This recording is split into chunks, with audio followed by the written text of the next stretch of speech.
Mga day, let's talk about snack today. So, may panis ba kayong rice? Wag nang itapon dahil pwede natin yung pang snack dahil. So, hugasan muna. Pagkatapos, ilagay natin sa flat surface or planggana. Ayan.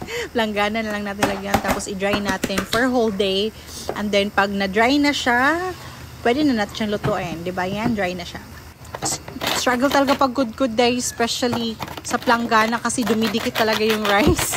Ayan, di ba? So, nasira tuloy yung anon ko sa rice cooker.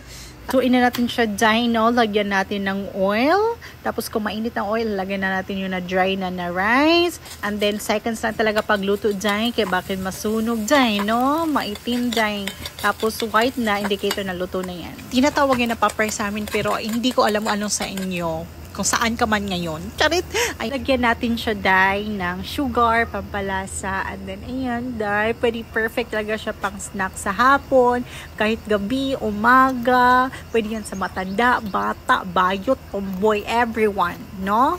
Ang panis yun na rice naging snack na dye. Very yummy, very crunchy dye, no? Thank you so much for watching. Ingat!